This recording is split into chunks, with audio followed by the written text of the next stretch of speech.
to charge you extra today. Don't we go home like one on Zoom? I can do that. I can slide you a 20 after class. All good.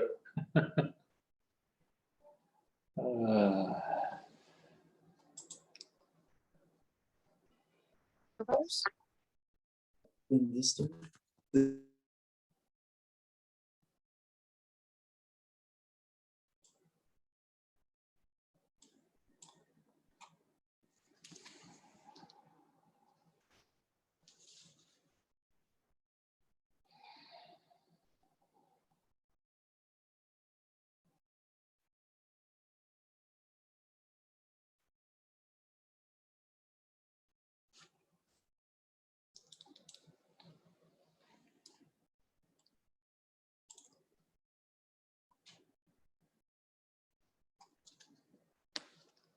Okay, we're going to go ahead and get started. Can the people on Zoom hear me and see the screen?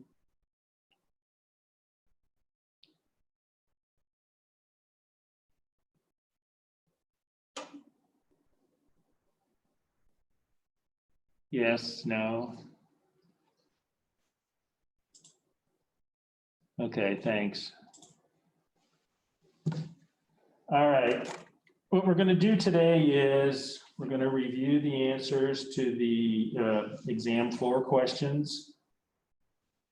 And once we do that, we'll go ahead and we'll start chapter 24 lecture today.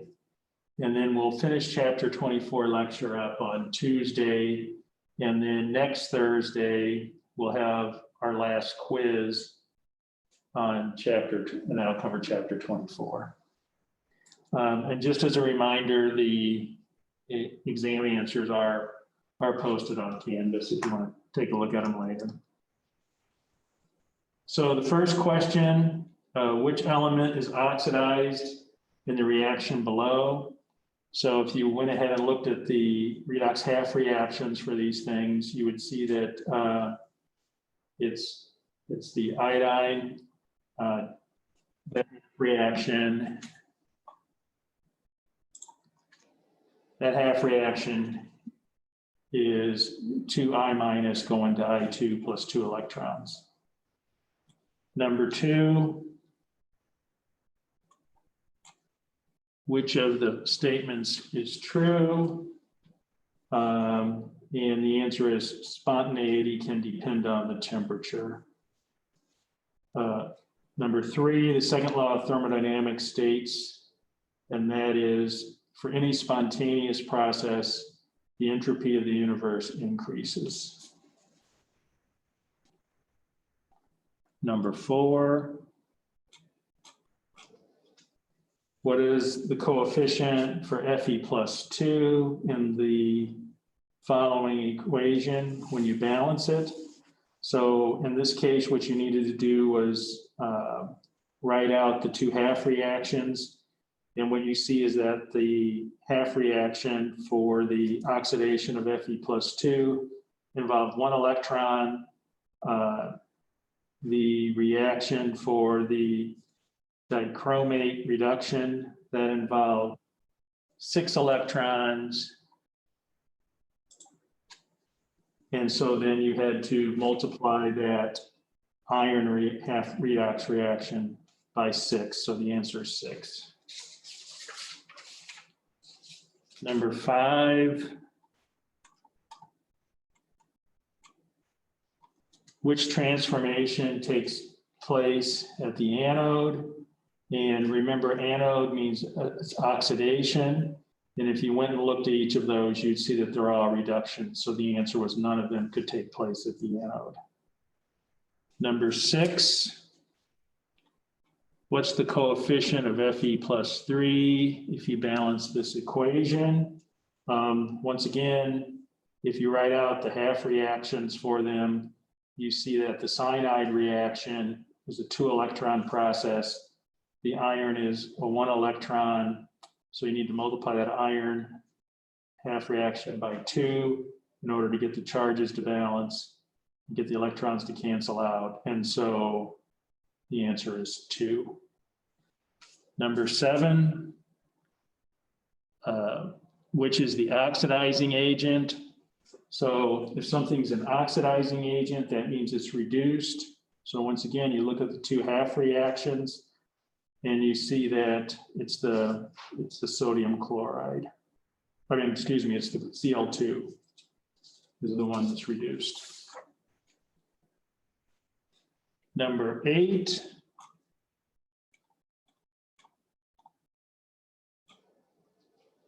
Delta S is positive for the reaction. And so the answer is the 2 moles of SO3 gas going to 2 moles of SO2 gas plus 1 mole of O2 gas. So that one is positive because you're increasing the number of moles of gas, so you're increasing the entropy. Number 9, reaction that's not spontaneous at low temperatures can become spontaneous at high temperatures. So you need delta G to be negative in the formula delta G equals delta H minus T delta S.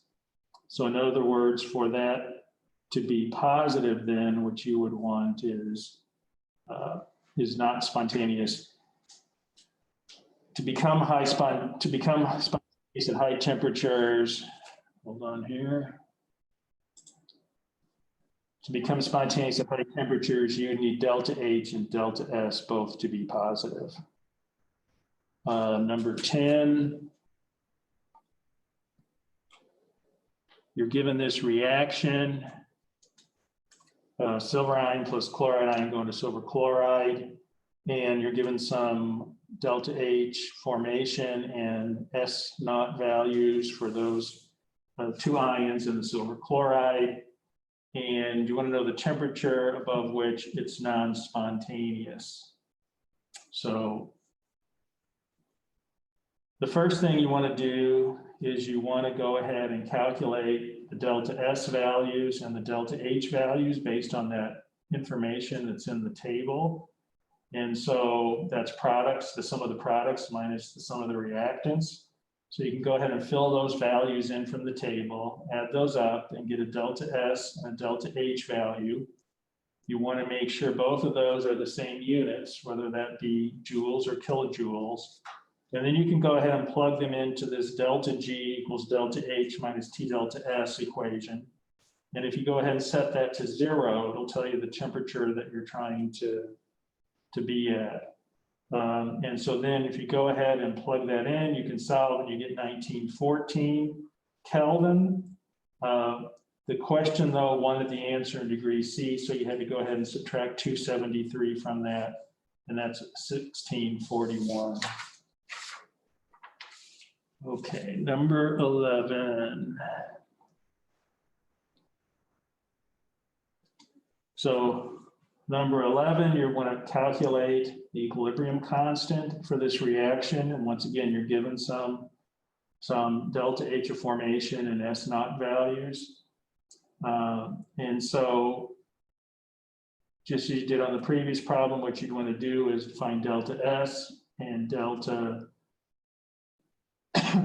H. Once again, and you have those products minus reactants values. And so then you get a delta H value, you get a delta S value, you get them in the same units. In this case, I put them both into joules, plug them into that delta G equals delta H minus T delta S. And then that allows you to solve for delta G. So now you've used the delta H formation and the S values to go ahead and solve for delta G. Then you can, since you want equilibrium constant, you can then use the relationship delta G equals minus RT natural log of K. Plug in that delta G value, that needs to be in joules. And then you have your constant 8.314 and your temperature 298. And then you can solve for K from there. And you get 2.41 times 10 to the 24th. So that one you had to do a few different things to get to the answer, but that's the process to work through it. Number 12, standard reduction potential is proportional to stoichiometric coefficient. No, it's not, that is false. 13, what's the oxidation number of manganese in KMnO4? We know oxygen's -2, so that's a total of -8 because there's 4 oxygens. Potassium is going to be +1, so then that leaves +1, -8, so the manganese has to be +7.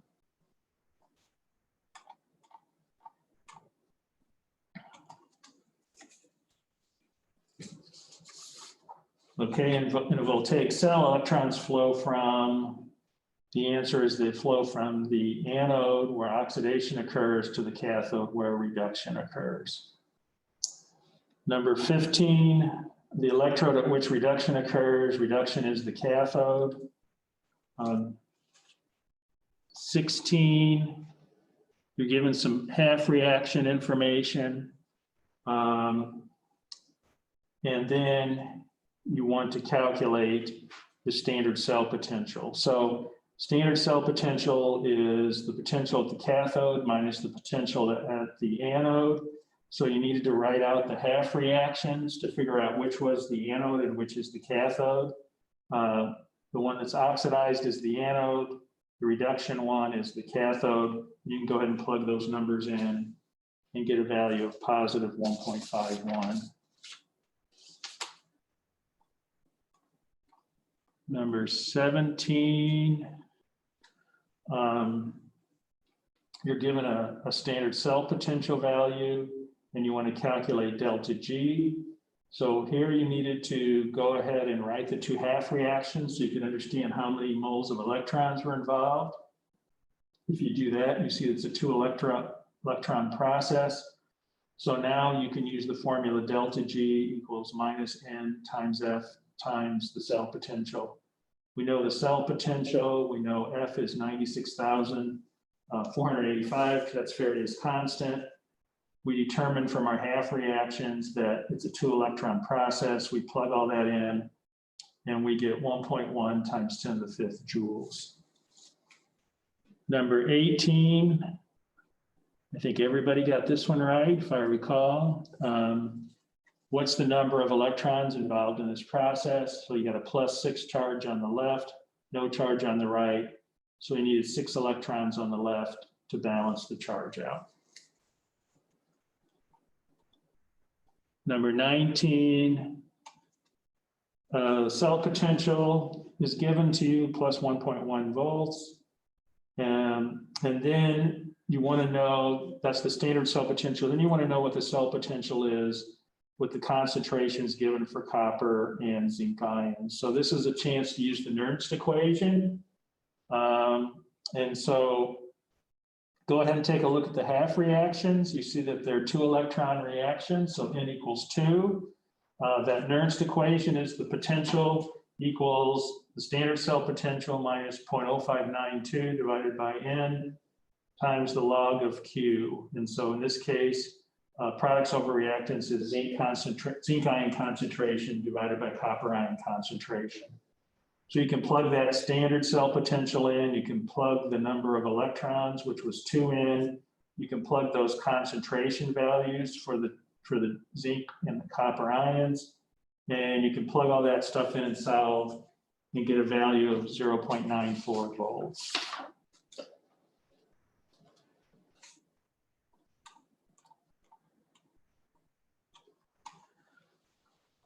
Okay, number 20, you're given a delta G value.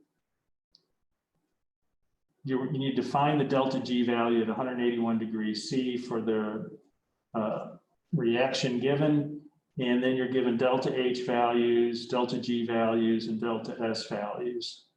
So you want to change that temperature from degrees C to Kelvin, and that's 454 K. Then you can plug that into delta G equals delta H minus T delta S. So you're given those other constants. The key is to make sure either they're both in joules or both in kilojoules. And if you go ahead and do that and solve, you get minus 732.6 kilojoules. All right. Number 21. The normal boiling point of water is 100 degrees. You're given its delta H of vaporization. is 40.67 kilojoules per mole. So the key to this problem was listening to what I just said. It's the delta H of vaporization. So vaporization means you're going from a liquid to a gas. In the problem, it says we have 24.7 grams of steam and it's condensing to a liquid. So delta H of vaporization is the energy to go from liquid to gas. If you're already in the gas phase going down to the liquid, you need to change the sign. Okay, same energy, different sign. So that's why you needed to change the 24.7 grams of water to moles. And so you could do that using the molecular weight, and you get 1.37 moles. And then you can multiply that times that delta H of vaporization. But because you're not vaporizing, you're condensing, you needed to change the sign. And then that made it negative 40.67 times 10 to the third joules. Then 373 is the temperature in Kelvin. So if you go ahead and do all that and solve it, you get minus 149 joules per Kelvin. So tricky thing about that was just kind of paying attention to what the constant was versus what actually was happening in the process. Number 22, at what temperature will a reaction be spontaneous? You're given a delta H value and a delta S value.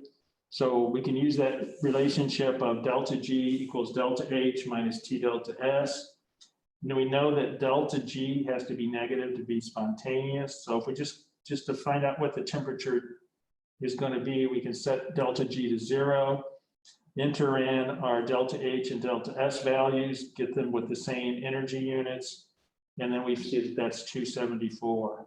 So temperature is above 274 is what we need to be spontaneous.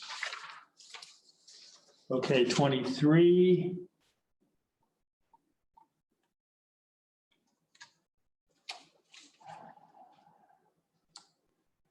So you're given the standard cell potential is 0.48, and you're given the reaction. And so once again, there's another opportunity to use the Nernst equation. So whenever you can use the Nernst equation twice, that's really a good day. And so here we go ahead and we write out the half reactions to see how many electron process it is. It's, you agree, don't you? It's 2 moles of, they're all laughing on Zoom too. They're just muted. That's why I can't hear them. 2 moles of electrons. So we've got that value. We have our E0 value that was given to us. And then we have products over reactants. So we have the zinc ion concentration divided by the nickel ion concentration. We plug all those numbers into the Nernst equation, and we can solve and get a value of 0.44 volts. Okay, then the last 2 problems were balancing equations. The one, I'm not going to go through them in detail. I just mention a couple things about them. You can look and see the details if you're interested. What I did notice about these 2 problems is that the first one was an acidic, and I think people did pretty well on that. The second problem, the basic one, people I think did a little poorer on that one. And so I just want to talk about the basic ones a little bit. So remember, when we balance the basic equations, it's the same approach as with the acidic, except we have to make an adjustment as we get to the end. So before we balance the electrons. And so you think about when you balance that acidic one, you look and balance the non-oxygen and hydrogen first, and then you add a water molecule for every oxygen that you're deficient on, whichever side is deficient in oxygen. And then the other side, you then go and add protons, H+, the number of those to balance your hydrogen atoms. And then once you do all that, then you can balance your charge by adding electrons to whichever side you need to. You do that same approach with the basic ones, but the difference is once you add those protons, because it's basic, you have to then add hydroxides to change those protons to water. So for instance, in the one that you're seeing on the screen now, we see the H2O2. Well, the oxygen, H2O2 going to O2. So the oxygens are already balanced. So we didn't have to add any water to either side, but then we would balance the hydrogens by adding H plus to whichever side was deficient in hydrogen. In this case, it's the right-hand side of the equation. So we add two H pluses to balance those hydrogen atoms rather. So now we've got two hydrogen ions on the right-hand side. Since it's a basic solution, we're going to add two hydroxides to that to convert those H pluses to two H2Os. We then, because we added two OHs to the right-hand side, we had to add two OHs to the left-hand side, okay? So that left us with H2O2 plus 2OH minus going to O2 plus 2 waters. To balance that two negative charge on the left-hand side, we had to add two electrons to the right-hand side so that we have -2 charge on each side. So for these negative, or rather for these basic balancing ones, that's the process you got to do. You do it the same as the acidic in the beginning, but then before you start balancing the charge out, you need to get rid of those protons by basically adding OH to both sides of the equation so that then the H plus becomes water and then the other side will have OH minus on it. So if you're still uncertain about those basic ones, how to balance those, because like I said, in both classes, I saw the students doing a little bit better with the acidic ones than the basic ones. Just practice that a little bit more and take another look at it. Any questions about the exam before we move on?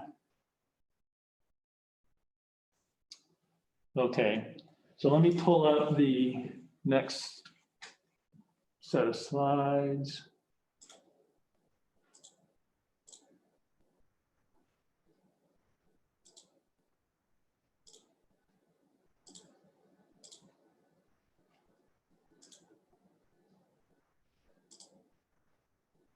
Okay, so what we're going to do today, and we'll finish it up on Tuesday, is we're going to talk about a little bit about organic chemistry and biochemistry.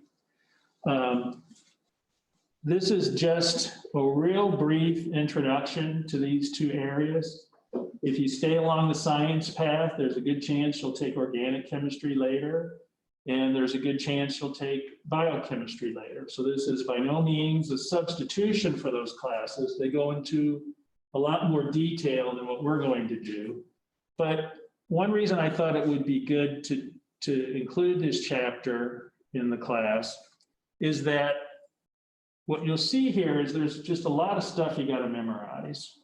So if you like the math problems, you're going to be disappointed because there's no math in this chapter. If you dislike the math problems, you're going to probably enjoy it a little bit more if you don't have to worry about formulas or units of calculations and things like that. But what you do have to do in this chapter is you got to memorize a bunch of stuff, because what we're going to be doing is we're going to be going over some of the basics of how molecules are named and a few basic reactions, nothing too detailed, and just kind of introducing you to some of the terms that you'll encounter as you go on. And so the reason for that is a lot of this stuff, it just takes you hearing it a few times before it catches on. At least for me, that's how it was. And I think by having a little bit of an introduction here in Gen Chem, you'll at least have heard some of these terms and hopefully you'll remember some of them. So when you take the classes later on, it won't all be new, fresh stuff to you. It'll be a little bit of, at least some of the terminology is the same. But the other thing I would say about that is, this stuff is no different than any other subject of where that kind of has its own terminology. And part of the learning about it before you can actually get into it is just understanding kind of the language and what the terms mean in that. So that's what we'll do here. So I actually like the title of this chapter, Chemistry of Life, because when you start talking organic chemistry and biochemistry, that's really what you're starting to get into, because you're starting to, you know, I think we all love the Nernst equation. We love that calculation. We love, you know, heat evaporation and things like that. We love delta H calculations. Who doesn't, right? But really, I think it gets a little more relatable when you get into some of this, talking about organic molecules and biochemical type molecules and things like that. So you get a little taste of that here. And like I said, hopefully when you go along and you take further, more in-depth courses, this will help you a little bit be familiar with it. So in this chapter, we're gonna start off with the organic chemistry stuff, and then we'll go into the biochemistry towards the end of the chapter. And like I said, we're just talking about the molecules that really are prevalent in organic chemistry and biochemistry. And what you'll see is the most common elements, we got that big periodic table, but the most common elements are carbon, hydrogen, oxygen, and nitrogen. And the definition of organic chemistry is really a simple one. It's just the study of compounds that contain carbon. So if you have a compound and it has carbon in it, it's an organic compound.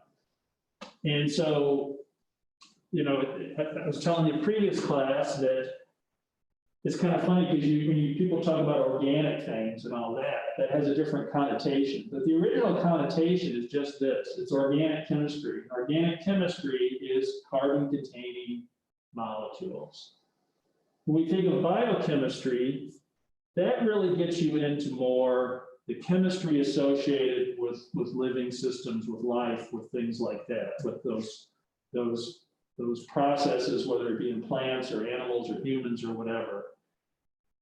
All of those things that are going on in those living systems, those are chemical reactions.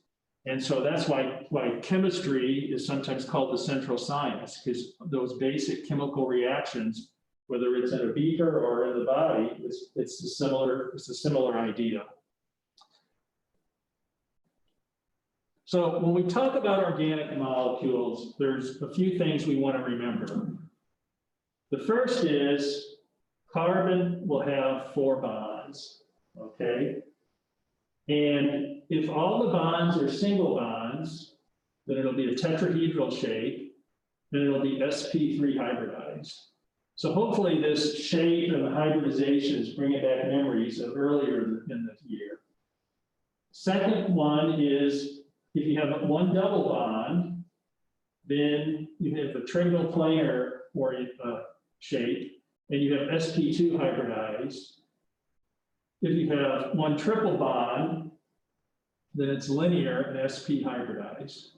So carbon has about 4 bonds to it. You can have all single bonds, you can have a double bond, you can have a triple bond. And depending upon the bonding, gives you a different shape and a different hybridization. The most common bonds in organic chemistry are carbon-hydrogen bonds, and after that, it would be carbon-carbon bonds. The interesting thing about carbon bonds is that they can bond with other carbon atoms, hydrogen. Pretty common to see carbon-oxygen bonds, carbon-nitrogen bonds, and then carbon bonded to the halogens. Remember, the halogens are things like chlorine and fluorine, stuff like that. All of those bonds are pretty strong. They're pretty stable. And so they tend to not be real reactive, those core bonds. But the other thing that is associated when we talk about organic chemistry is there's a term that we use called functional groups. And functional groups are just groups of atoms in a particular arrangement. And we, of course, have little names for each of those arrangements, which we'll talk about in this chapter. And those are bonded to the core of the molecule. And it's these functional groups that tend to be reactive. And that's where the reaction chemistry usually occurs. Because remember, we said these CH and CC bonds, these core bonds are pretty strong. So then it's usually these functional groups that come off the base molecule that we have reaction with.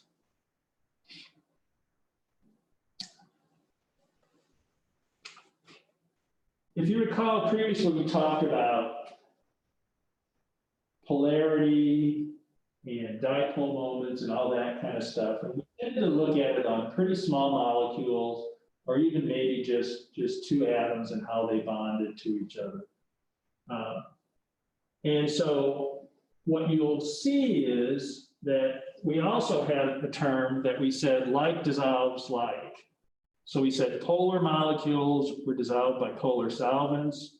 Non-polar molecules are dissolved by non-polar solvents. And we touched on this a little bit, but in terms of polarity of a molecule, it gets a little more complicated when the molecule gets bigger. So a real small molecule is kind of easier to figure out the polarity. You get to bigger molecules, and what you find is part of the molecule is polar, part of it's non-polar, and you got to kind of rank all this stuff to figure out overall if it's polar or non-polar. And that's what we'll see here. The thing with these which have mostly CC and CH bonds, those are non-polar. So for that type of molecule, it's not going to be soluble in water. Because remember, water is very polar.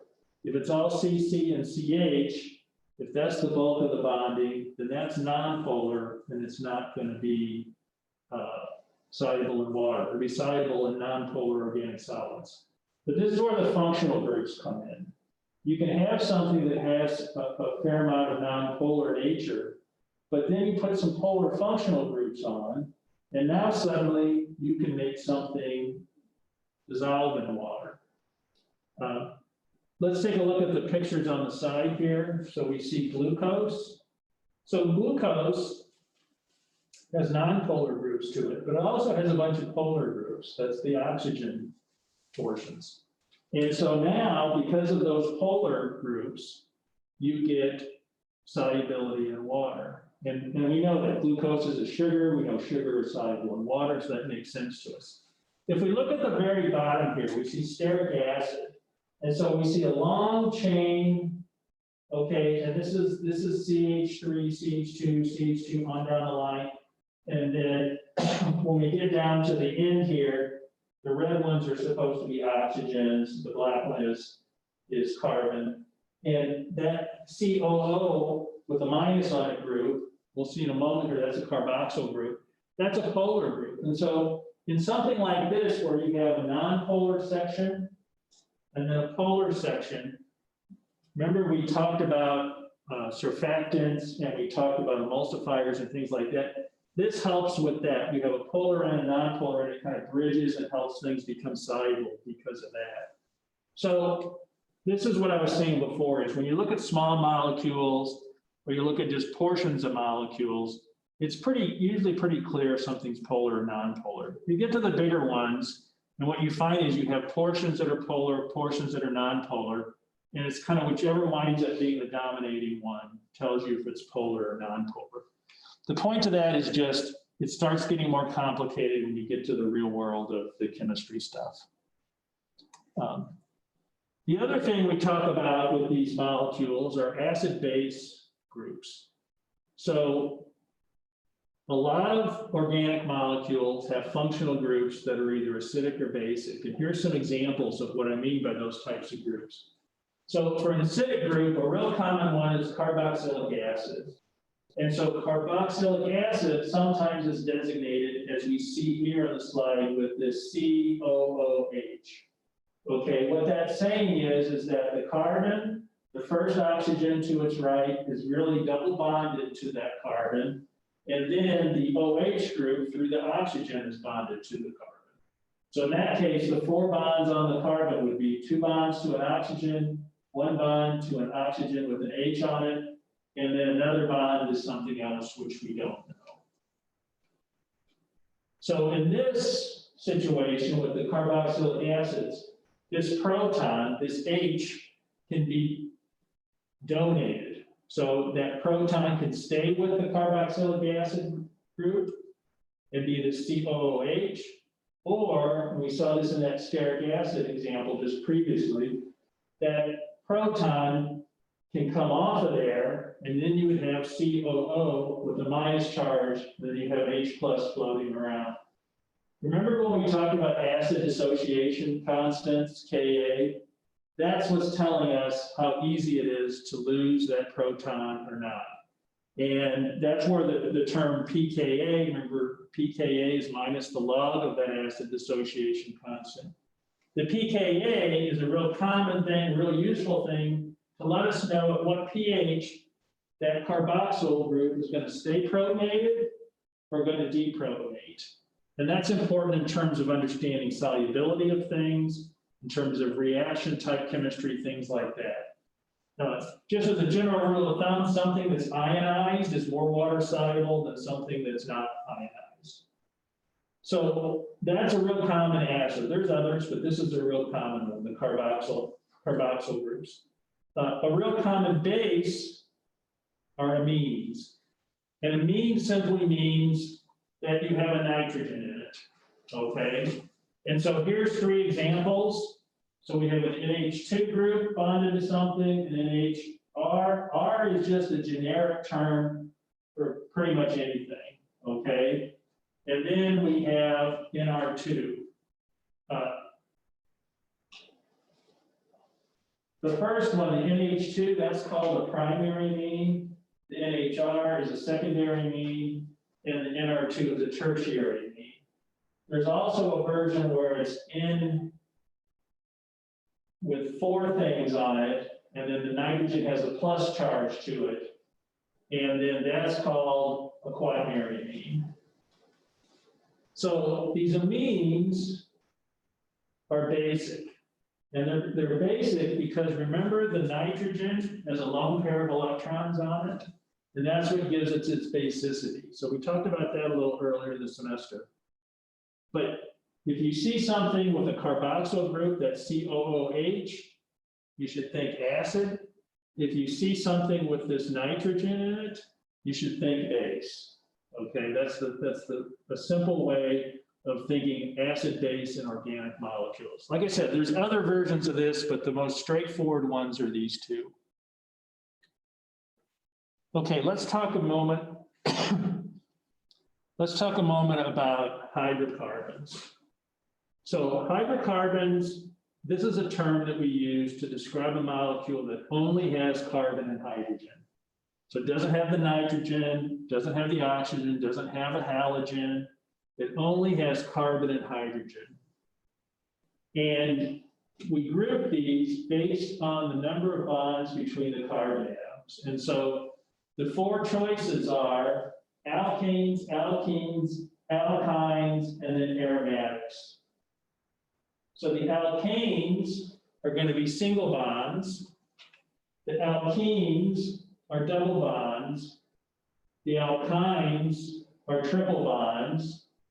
And then aromatic, that'll be a ring structure, like benzene is the one you think of. So let's take a look at some examples here and go over these. So on the left-hand side of our table, we've got the alkane, alkene, alkyne, and then aromatic names for the general categories. Then we have examples of these types. So we have ethane, ethene, ethyne, and benzene. I'll make a couple comments about this. One is if you look on the ethene for the alkene, and in parentheses underneath it says ethylene. So you may have heard of ethylene before. Probably haven't heard of ethene. Ethene is the official name.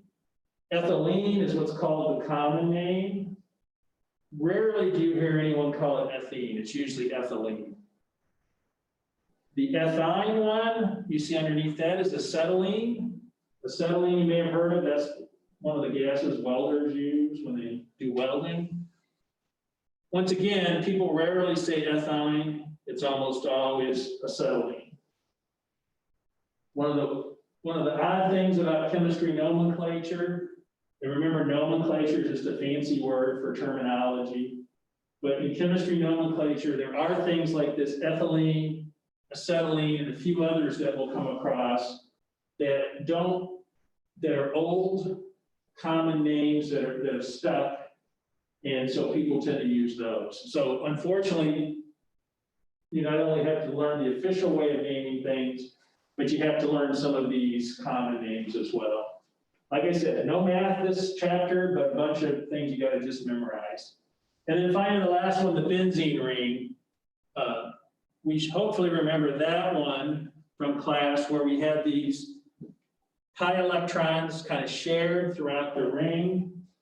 And that's really the thing that you'll see on here is we get to the alkene, the double bond, and the alkyne, the triple bond, and then the aromatic ring, the benzene, and that's where the pi electrons get introduced.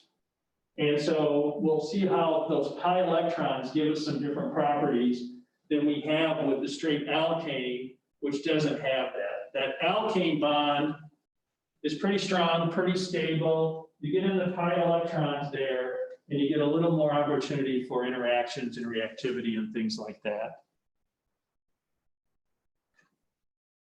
So, talking about the hydrocarbons, because it's only carbon and hydrogen, they're going to be nonpolar.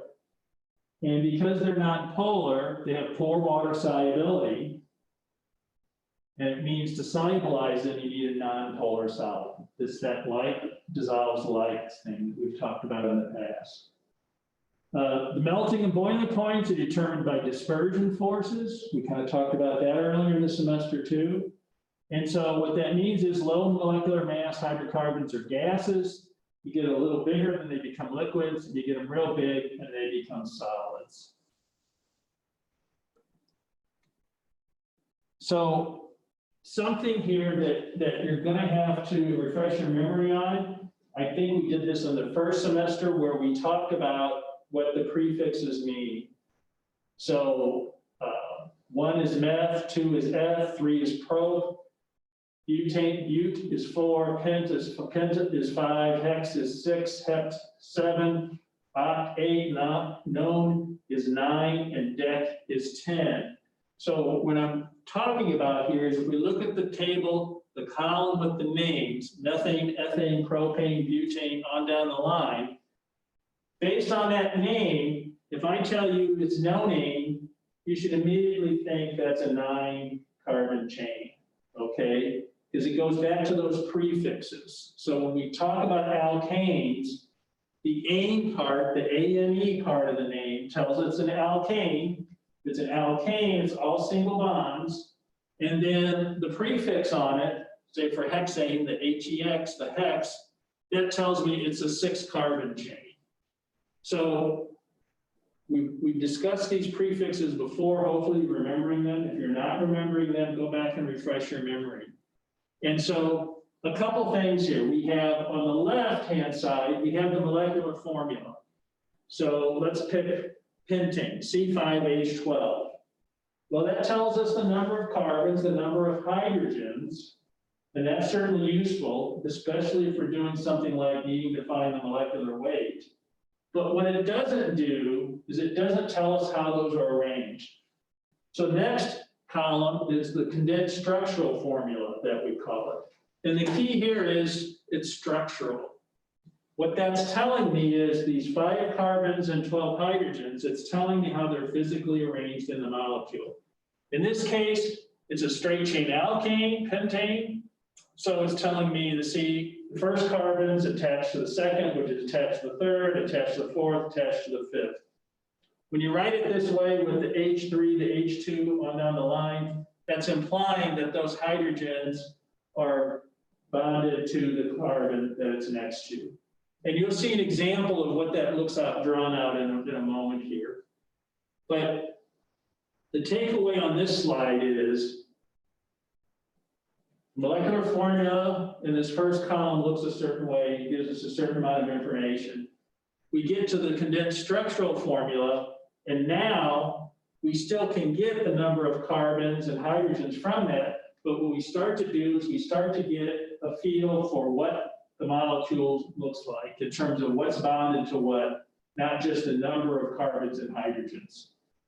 And then when we look at the names, this is where, because it's an alkane, it ends in A-N-E, it has a prefix on it, which tells us, in this case, how long the chain is.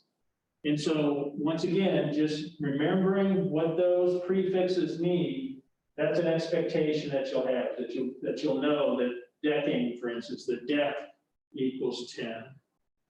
The final one just kind of shows what we talked about before, that the smaller ones are gases, then become liquids, then become solids. Okay, so when we think about these alkanes, a lot of them you come across fairly often in your everyday life. So methane, CH4, that's in natural gas, and natural gas, like at my house, my furnace is a natural gas furnace. So that's what's burning in there. Propane, that's the bottled stuff you buy and people use in barbecue grills. So if you have a gas grill, you're gonna have a propane tank that you're using. Butane is a liquid, and butane is what's in those little lighters that you can buy. So maybe it's for a candle, or if you smoke or something, you have disposable lighters. That's butane. The alkenes 5 to 12, probably the most famous one is octane. And octane, we know because it's is a C8 alkane. Octane is that rating on the gas pump. That's the octane rating. So it's giving you a feel for the level of octane in there. So that's one that if you have a car and you're filling it up with gas, you're familiar with octane. So these alkanes, we said that they're not very reactive, right? But the one thing all of these have in common in terms of their uses, they don't react per se, but they burn, okay? And we'll talk about that in a little bit. That's where those oxidation reactions that we've talked about before come into play. Well, let's talk a little bit more about writing the formulas. We got a little taste of that already, but let's look at this a little bit more closely. So there are several ways that people write out molecules or represent molecules in organic chemistry. And the structural ones, the key to those are that they show how the atoms are bonded to each other. Now, there's a couple of types of structural formulas. There's condensed structural formulas, and that's what's down here on the right-hand side. The lower right-hand side are condensed structural formulas. And then there's the regular structural formulas, which is the one on the bottom of the slide on the left-hand side. So the difference is a true structural formula shows all the bonds. So you see the carbons, the one on the left has 3 hydrogens coming off of it, one on the right, then has 2, then another 3. So you draw out that carbon-hydrogen bond fully in the structural formula. When we do a condensed one, and like I said, that's the 2 here on the right-hand side of the slide at the bottom. The one at the very bottom is the more common way to do it. So you have CH3, CH2, CH2, CH3. So in this, we know it's butane because it's 4 carbon length. But what this implies is, so we look on the left-hand side of the molecule where we have CH3, it implies that that carbon is bonded to the next carbon, and these 3 hydrogens are coming off of that carbon bond. And it would look like what's on the left-hand side of that structural formula given there. The condensed one implies that these hydrogens go with the carbon that they're next to. So the carbon to the left of it is where the hydrogen bond goes. The other one on this condensed one above it, there's actually lines between, which kind of separates out the 3, or rather 4 different, in this case, CH3, CH2, CH2, CH3 groups. That's another way that you can do it also. Either one of those are acceptable and they're the same. If you look on this top one on the right-hand side, they've actually flipped the CH3 over so the carbon goes. Some people do that, some people don't. Personally, I don't really care one way or the other.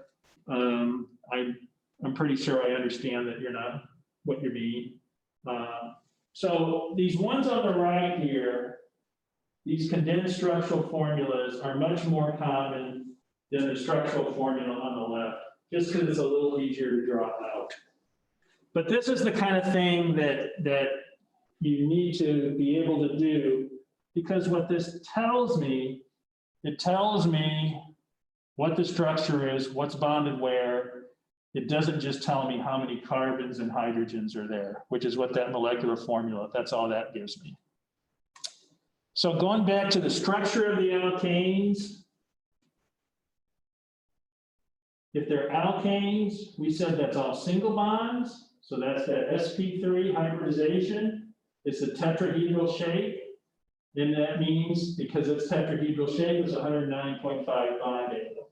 And these top two pictures on the right-hand side are showing us that. We see at the very top, we see that ball and stick representation, and we see the 109.5 degree bond angle in that tetrahedral. That bond angle is going to be the same all around because of the tetrahedral shape.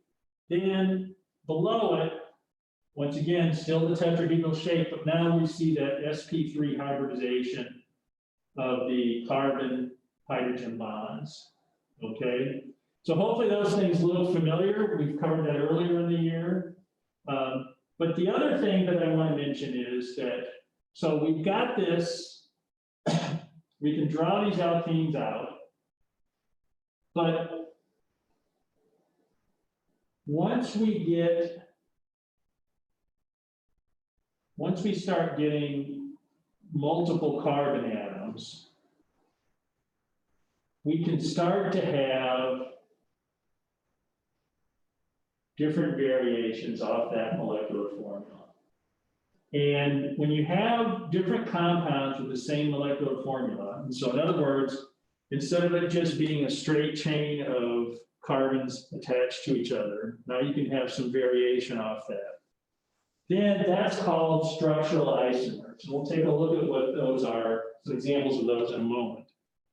But structural isomer, and this is why going back here, we said having these condensed structural formulas or structural formulas are so important. Because if all we have is the molecular formula, it doesn't tell us necessarily which molecule it is when we start getting into these structural isomers. A lot of compounds have the same molecular formula, but they have a different arrangement of the atoms. And that's what we really want to know. So what we'll see here is that some of the molecules will have what's called chains or branches coming off of it. And that's where the structural isomers come from. And we'll, like I said, we'll take an example of some of this. So here's an example of two things with C4H10 as the molecular formula. So the first one we see is called butane or N-butane.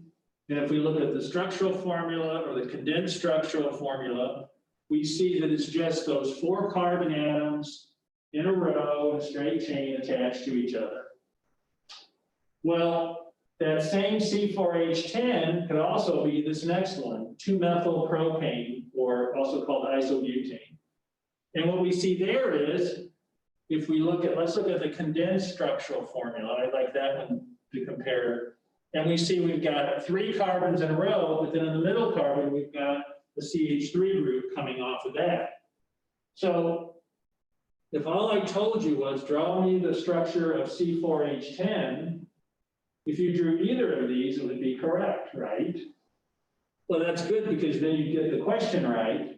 But if I was trying to do, doing some chemistry reaction or something, it makes the difference whether it's the butane or the 2-methylpropane. And so that's why these structural formulas, whether it's the structural formula or the condensed structural formula, are so important. Because it gives us a feel for how the things are bonded together. And this is a pretty simple molecule, C4H10, butane base. And so you can imagine how, as you get to bigger molecules and more complex molecules, understanding what's attached to what and how it all is arranged is even more important.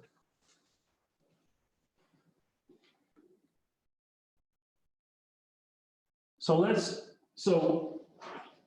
we're going to be drawing these things, and they're going to get a little more complicated to draw, so we need to have ways to name them. And the basic way that these organic molecules are named is kind of breaking it up into three components. So let's look at this figure down at the bottom. So in the middle, we have a base of the name.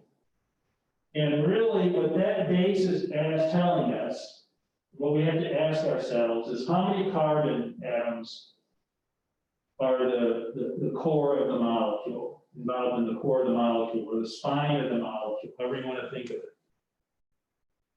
That'll tell us what the base is, and that would be a name for that. Then there's a suffix associated with it, and that's what family or what class of compounds is it. Is it an alcohol? Is it an alkane? Is it an alkene? Whatever, and that'll be the back end of it. And then the front, the prefix, that's asking us what are the substituents? What are the groups, those functional groups that are bonded to the base chain? So that base part of it, so we want to figure out how many carbons are in that chain of carbons. We always want to arrange it so that it's the longest chain we can get. That prefix says, well, what's bonded off that chain? What functional groups come off that chain? And then the suffix tells us what class or what family of molecule is it. So what we're going to do is we'll go through a couple of examples of how you would name the molecule. And then we'll also, as we progress in the chapter, we'll talk about the families and names of substituents and things like that. So here on the right-hand side, we have a compound called 2-methylhexane, okay? And so how did we get to 2-methylhexane? Well, the first thing we did is we looked at this and we tried to figure out what's the longest chain of carbon atoms that we can have for the way this structural formula is drawn. And I think of it kind of like connecting the dots. How many dots can I connect? And the carbon atoms are the dots. So I see here, we have 1, 2, 3, 4, 5, 6. 6 continuous that we're able to connect. Now, one thing I'll point out to you is, you see the one that's labeled number 1. So we see number 2, and to the right of it is number 1. The one to the left of that 2 carbon just as easily could have been number 1. And then this one on the right could be the substituent that's off of it. Either way would be fine, it's the same thing. But we have 6 carbons in a row. So we see in our name then, that's where the hex comes from, okay? We look at all those bonds, they're all single bonds. So that's where the ane comes from, A-N-E, remember that's for alkanes. So that's where the hexane part came from. So if we didn't have this substituent, and we just looked at that, it would be hexane. Well, now the next thing becomes, we need to name that functional group, that substituent that is coming off of it. And so we have a CH3 group, this is a methyl group, that is coming off the number 2 carbon. So we name it by saying the position, that's what the 2 is for, tells us it's coming off the 2 carbon. And then what is it? Well, it's a methyl group. CH3 is called a methyl group. It comes from a class called alkyl groups. But that alkyl group, in this case, is a CH3, so that's a methyl group. Excuse me. The other question you should have is, well, why did we start calling this one 1, then 2, then 3, then 4? Why didn't we start the one, the 6 being called 1, and then 2, 3, 4? So why isn't that 5-methylhexane? Why is it 2-methylhexane? Well, it's 2-methylhexane because you always start with the lowest number. So by going this way, we have the methyl group coming off the number 2 carbon, going the other way, starting at 6 being 1, and going backwards, then it would be coming out, it would be 5-methylhexane, and you want the lowest number.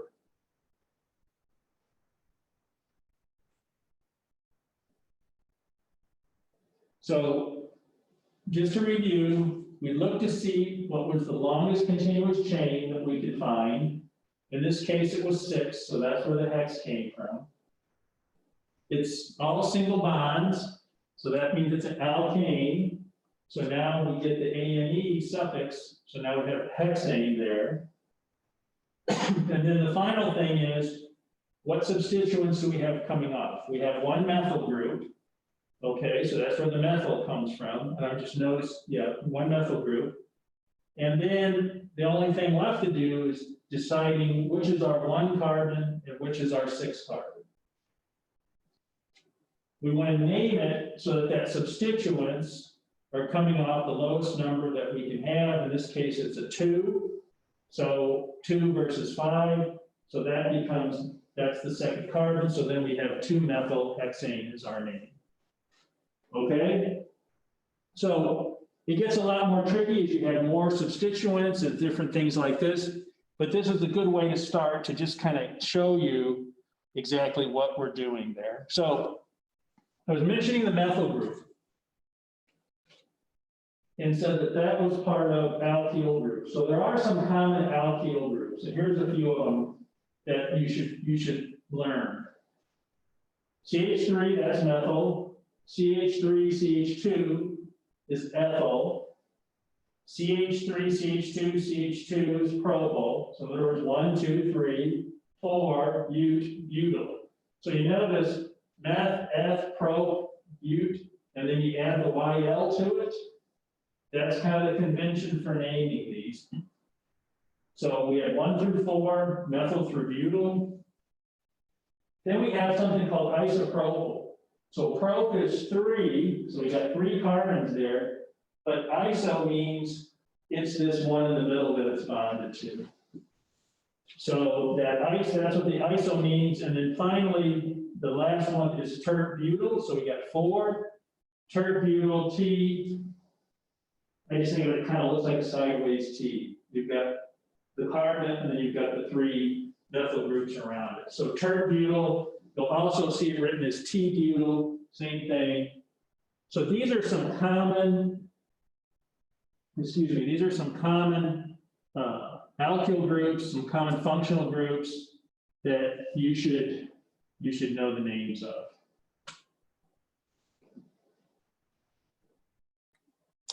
Okay, let's do another naming of a compound. And so in this case, what are we going to do? We're going to go ahead and see what's our longest chain that we can come up with. And so what we find is we can come up with 7 carbon chain. So if it's a 7 carbon chain, that's hept. And sure enough, in our name, we have a hept. We look at on that chain, and everything's a single bond. So that's the ane part. So we've got heptane there. So we've drawn a little box around it, okay? And now we're going to look at what groups are coming off that. We see here at the 2 carbon, we have a methyl group. The 3 carbon, we have a CH3, CH2, CH3 group. So that's an ethyl group. Carbon 4, we have a CH3, then another methyl group. Carbon 5, we have a CH3, another methyl group. So what we see there is we have 3 methyl groups and we have 1 ethyl group. The next thing to do is figure out, well, what's their location? And to do the location, you want to have the lowest number to start with. And so we see if the carbon that's labeled 1 is 1, then that first methyl group is coming off 2. If we went up and the one that's labeled 7, we said that was 1, then 2, the first carbon would be on 3. So we prefer it to be on the lower number. So that's why this carbon at the bottom, the CH3 carbon at the bottom, is the one labeled the number 1 carbon. So now that we figured that out, we can see we have a methyl group off the 2, methyl group off the 3, methyl group off the 4, methyl group off the 5. So we look at our name at the bottom, and for methyl group, we have 2, 4, and 5. We have the numbers 2, 4, 5. It's methyl, and there's 3 of them, so it's 2, 4, 5 trimethyl. The ethyl was on carbon number 3, so it's 3-ethyl. The only final question we have is, why did we put ethyl, 3-ethyl, before 2, 4, 5 trimethyl? Well, the way that's decided is, ignore the tri part and just look at the functional group, ethyl versus methyl. And it's just done alphabetically. So the ethyl begins with E, so we'll call before methyl, which begins with M. And so that's how we get to our final 3-ethyl, 2, 4, 5 trimethyl heptane. So as I said, once you start getting to bigger molecules with more functional groups, you get more of this stuff like we see on the front here, where you have carbon number locators, you have functional group identifiers, numbers of functional groups, in addition to the base chain name, and then what type of molecule it is. Okay, so that's the general idea that we're going to follow as we do this naming convention. Okay, I said a little earlier that, well, before I go on, any questions about the naming? Okay, I said a little earlier that alkanes, and remember that's the single bonded carbon hydrogen only molecules, that alkanes are pretty stable, pretty unreactive, because they're very nonpolar, and those sigma bonds, which they have, are pretty stable bonds. So they don't really react much with acids, bases, oxidizing agents, but there is one thing that we noticed when we looked at the uses for a lot of those alkanes, is that you can burn them. So you can have a combustion reaction. So in other words, you can burn them, and it's very exothermic. So here's one for ethane. We see the delta H, pretty big number, very exothermic, and that's what these all have in common. This is why people are pretty interested in them. It's a really good fuel source. So whether it's your gas grill or heating your house or whatever, running your car, you can oxidize these by burning them and have a combustion reaction and generate energy. Okay, there's another concept I want to introduce, and that's the idea of saturated versus unsaturated. So with those alkanes, we said it's all single bonds, and you have the maximum number of hydrogens on each of those carbon atoms. Having that maximum number of hydrogens on there means that it's saturated. And that's the same whether you're talking about these alkanes or where people tend to hear saturated versus non-saturated is with fats. You'll hear people say saturated fats, unsaturated fats. The saturated fats just mean single bonds, maximum number of hydrogens on there. Same for the fats as it is for this stuff that we're talking about right now. When we talk about unsaturated, then that's where the alkenes, the alkynes, and then the aromatic hydrocarbons come into play. So they have fewer number of hydrogens, even though they may have the same number of carbons. So that's what that saturated, unsaturated simply means. Unsaturated, fewer hydrogens. And the reason these guys have fewer hydrogens is with the alkenes and alkynes and aromatics is you start getting into the multiple bonds, right? And so if you have a double bond or a triple bond, well, you're losing a spot for a hydrogen atom because you have more electrons involved in the bond.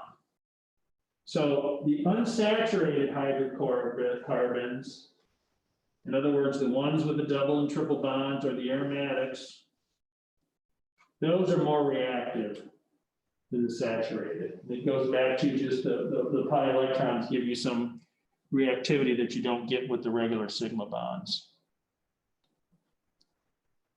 Okay, so what we're going to start next is talking about double bonds and then triple bonds and what that means.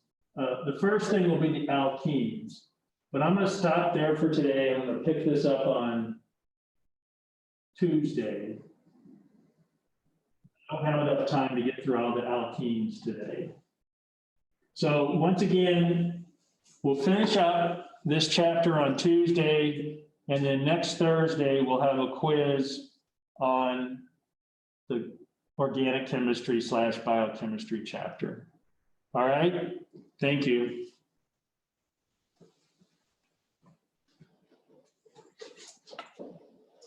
Are we gonna have one final example for the final? Yeah, so we'll have